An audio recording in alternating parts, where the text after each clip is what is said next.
teman-teman semua. Juga yang terhormat Bapak Sandi Setiadi, SPME. Teman-teman juga Bapak, bagaimana kabarnya? Semoga semua selalu dalam keadaan sehat dan juga selalu dalam perlindungan Allah. Amin. Nah, di sini saya dan teman-teman yang lain akan mempresentasikan kembali materi yang sebelumnya sudah disampaikan oleh Bapak Sandi Setiadi.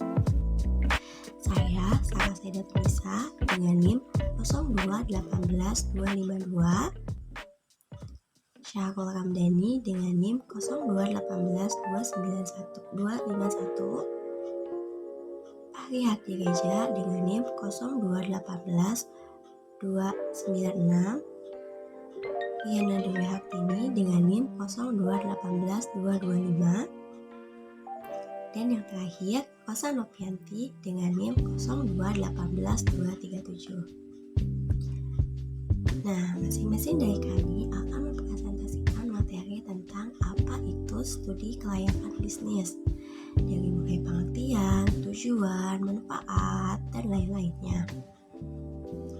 Nah, langsung saja pada materi yang akan disampaikan. Materi pertama akan dibacakan oleh Syahrul Ramdhani dengan NIM 0218251.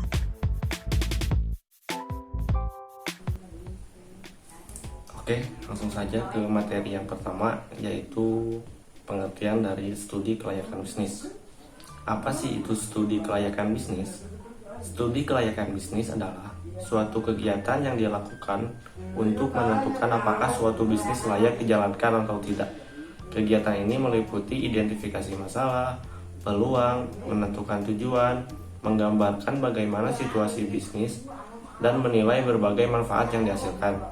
Dalam kaitannya dengan bisnis, studi ini digunakan untuk membantu pengusaha mengambil sebuah keputusan yang tepat.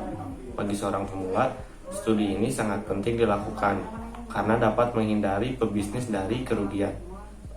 Menurut Kasmir dan juga Jafar, studi kelayakan bisnis adalah suatu kegiatan yang mempelajari secara mendalam tentang suatu usaha atau bisnis yang akan dijalankan dalam rangka menentukan layak atau tidaknya usaha tersebut dilakukan. Selanjutnya ada tujuan studi kelayakan bisnis. Seperti yang telah diketahui, studi kelayakan bisnis memiliki peranan yang vital dalam menentukan keberhasilan sebuah bisnis. Namun, apa sebenarnya tujuan dari kegiatan ini? Tujuan dari studi kelayakan bisnis adalah untuk menghindari resiko kerugian ataupun meminimalisir kerugian, memudahkan dalam perencanaan, memudahkan pelaksanaan pekerjaan, memudahkan pengawasan serta pelaksanaan. Pada dasarnya, tujuan utama seorang pebisnis melakukan studi kelayakan adalah untuk mengukur apakah sebuah bisnis berpeluang memiliki kelanjutan atau akan berhenti pada titik waktu tertentu. Dalam merintis sebuah bisnis, setiap pebisnis pasti ingin usahanya sukses dan berhasil. Namun, tanpa melakukan studi ini, seorang pengusaha layaknya menerobos medan yang tidak diketahui tanpa petunjuk apapun. Hal ini tentunya sangat merugikan bagi pebisnis karena bisa mengakibatkan bisnis yang didirikan gagal.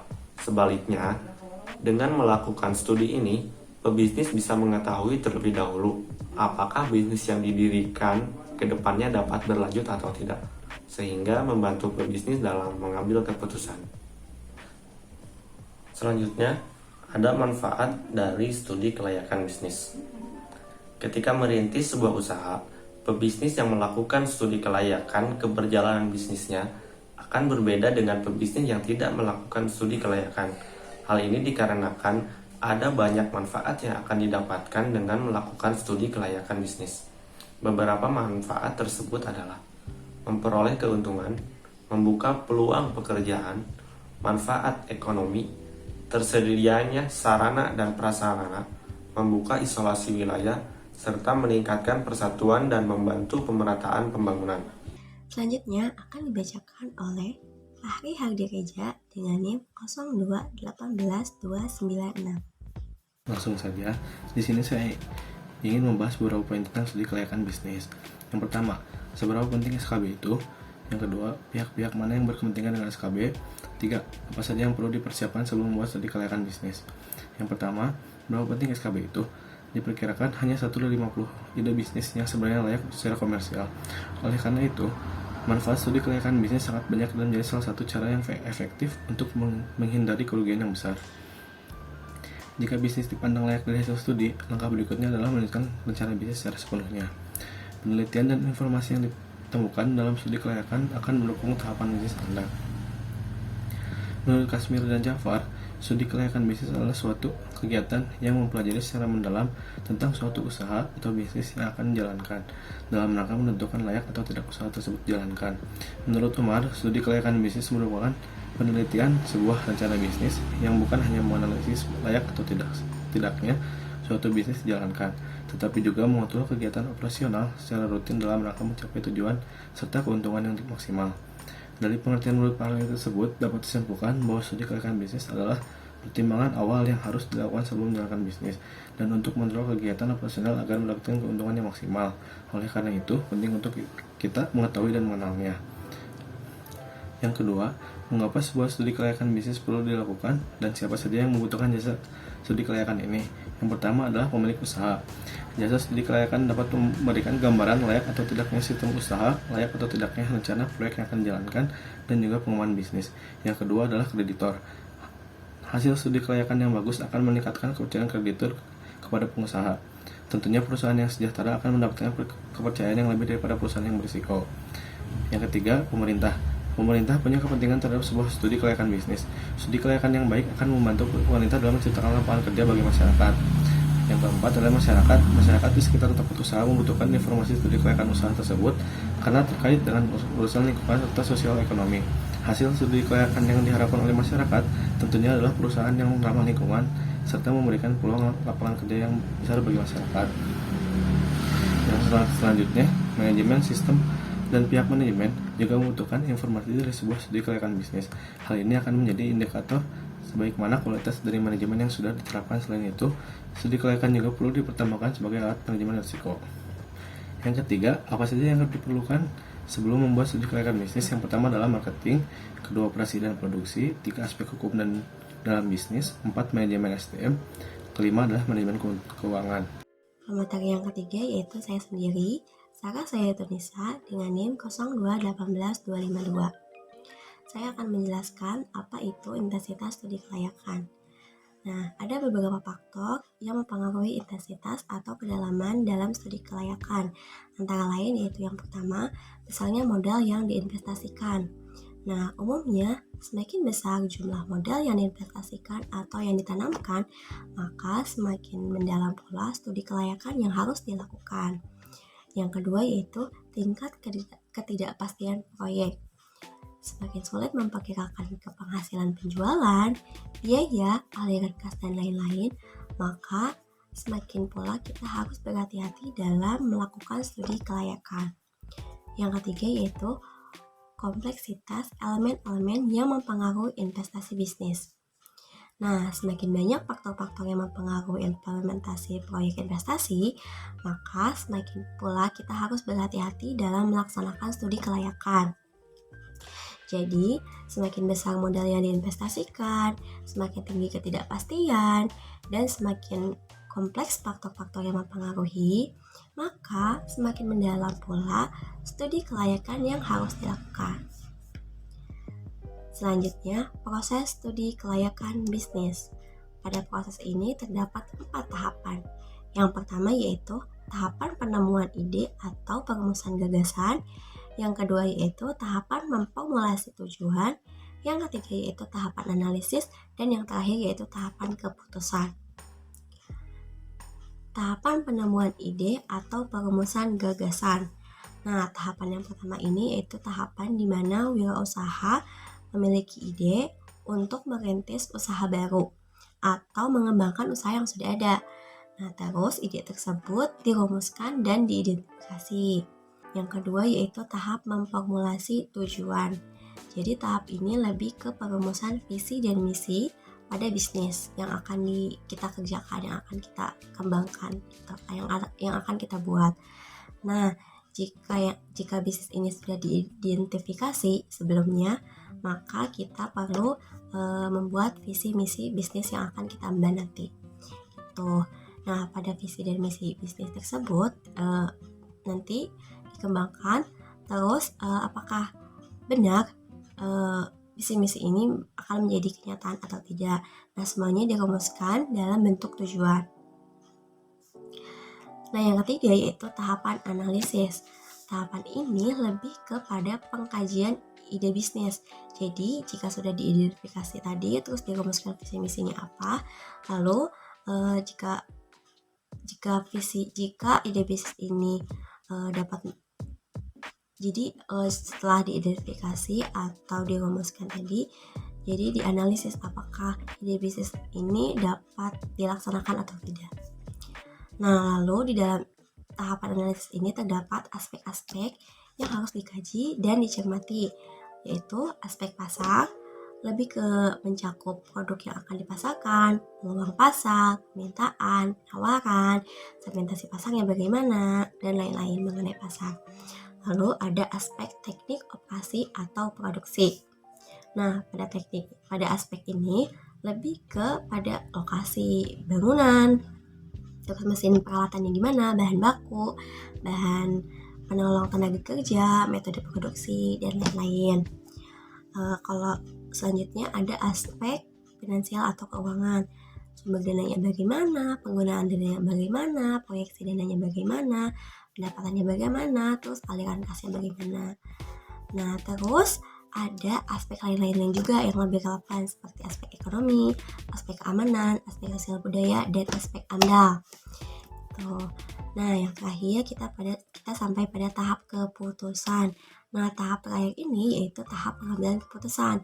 Apakah bisnis ini layak dilaksanakan, dilakukan atau tidak? Karena pada tahap ini menyangkut ke investasi yang mengandung risiko. Maka pada keputusan bisnis ini biasanya berdasarkan beberapa kriteria investasi seperti payback period, PBP, lalu net present value, net PV, dan yang terakhir internet rate of return. Pemateri yang keempat yaitu akan disampaikan oleh Riana Dwi Hartini dengan NIM 0218225. Assalamualaikum warahmatullahi wabarakatuh. Nama saya Riana Dwi Hartini. Di sini saya akan menjelaskan tentang proses studi kelayakan bisnis. Dalam proses studi kelayakan bisnis terdapat 4 tahap utama. Yang pertama ada gagasan usaha. Gagasan usaha yaitu tahap di mana wirausaha memiliki ide bisnis untuk merintis bisnis baru atau mengembangkan bisnis yang sudah ada. Kemudian ide tersebut dirumuskan dan diidentifikasi. Lanjut ke yang kedua, ada tahap memformulasikan tujuan, visi, dan misi bisnis. Seperti visi dan misi bisnis apa yang hendak diemban ketika jenis bisnis tersebut sudah diidentifikasi. Apakah visi dan misi bisnis yang akan dikembangkan tersebut benar-benar dapat menjadi kenyataan atau tidak? Semuanya dirumuskan dalam bentuk tujuan. Yang ketiga ada tahap analisis atau evaluasi. Tahap ini yaitu pengkajian ide bisnis. Apakah ide bisnis yang akan dijalankan dapat mencapai tujuan atau tidak? Dalam tahap ini terdapat aspek-aspek yang harus dikaji dan dicermati. Salah satunya aspek pasar. Aspek pasar yang mencakup produk apa yang akan dipasarkan, peluang pasar, segmentasi pasar, pangsa pasar, struktur pasar, dan strategi bersaing.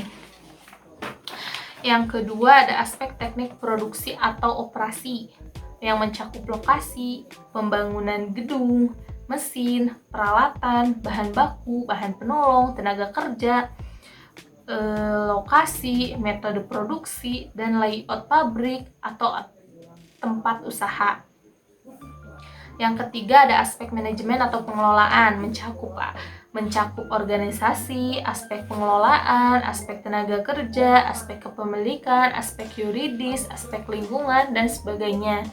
Aspek yuridis dan lingkungan perlu menjadi bahan analisis Sebab perusahaan harus mendapat pengakuan dari berbagai pihak dan juga harus ramah lingkungan. Yang keempat ada aspek finansial atau keuangan. Aspek ini mencakup sumber dana, penggunaan dana, proyeksi biaya, proyeksi pendapatan, proyeksi keuntungan, dan proyeksi aliran kas. Yang terakhir ada aspek lain-lain yang relevan, antara lain seperti aspek ekonomi, aspek keamanan, aspek sosial budaya, dan lain-lain. Kemudian tahap yang terakhir dalam proses studi kelayakan bisnis, yaitu tahap mengambil keputusan. Langkah yang terakhir adalah tahap mengambil keputusan apakah bisnis payback period, artinya pengembalian modal investasi melalui keuntungan atau profit dalam kurun waktu tertentu. Sedangkan net present value artinya arus kas yang diperkirakan pada masa yang akan datang yang didiskon pada masa saat ini. Kemudian internal rate of return artinya indikator tingkat efisiensi dari suatu investasi. Kemudian ada aspek-aspek studi kelayakan bisnis. Yang pertama ada aspek hukum atau legalitas. Hal ini menyakup pada semua hal yang berhubungan dengan legalitas atau ketentuan hukum dalam mendirikan perusahaan. Dalam aspek hukum, poin-poin yang dianalisis yakni izin lokasi, NPWP, surat tanda daftar perusahaan, akta pendirian perusahaan dari notaris, surat izin usaha perdagangan, dan lain-lain. Yang kedua ada aspek pasar dan pemasaran.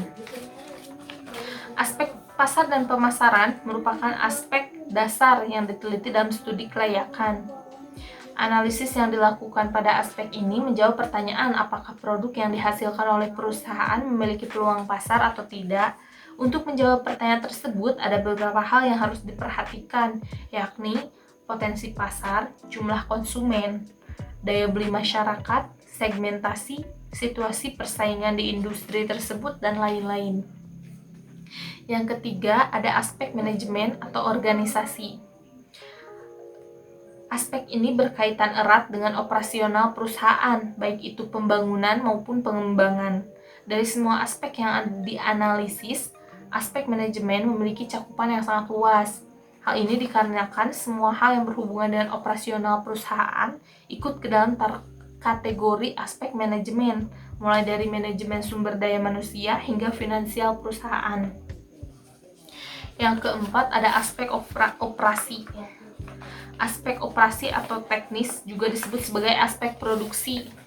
Hal yang perlu diperhatikan dalam aspek ini meliputi masalah penentuan lokasi, luas produksi, tata letak lokasi, penyusunan peralatan pabrik, dan proses produksinya termasuk pemilihan teknologi.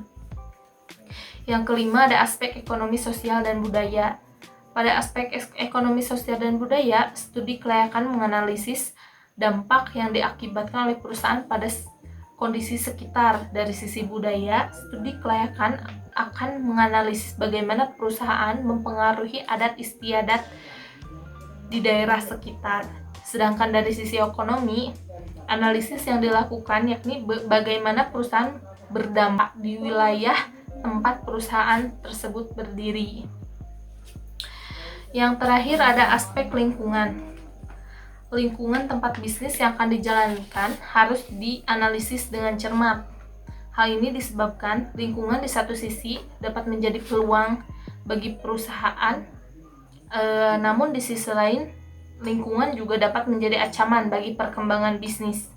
Bisnis dapat menimbulkan berbagai aktivitas sehingga menimbulkan dampak bagi lingkungan di sekitar lokasi bisnis.